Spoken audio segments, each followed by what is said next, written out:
Сәлем достар, бүгін біз таңғы асқа балалардың көңілінен шығатын, оларға ұнайтын мини пицца пісіреміз.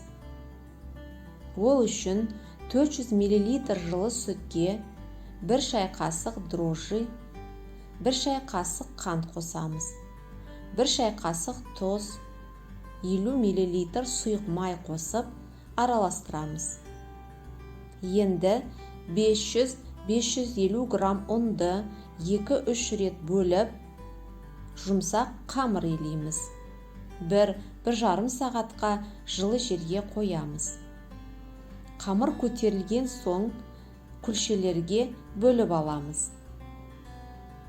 Әр күлшемізді домалақтап, демалдырып 5-10 минутқа қалдырамыз.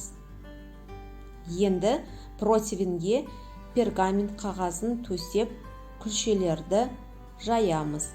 Видеода көрсетілгендей. Әр кішкентай күлшелерге қызанақтан жасалған соус жағамыз. Қызанақты соусымызға 50 грамм томат пастасын, 2 ас қасық зәйтүн майын қосып, итальян шөптерін және кішкене ыстық су қосып араластырамыз. Соусымыз дайын. Әр кішкентай күлшелерге соусты жағып болған соң, бетіне салмаларымызды саламыз. Салмалар өздеріңіздің қалауынша болады.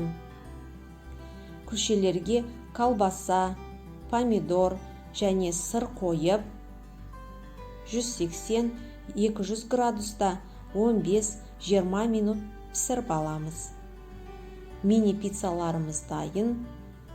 Балаларға ұнайтын өте дәмді тамақ. Назарларыңызға рахмет, каналға жазылуды ұмытпаймыз.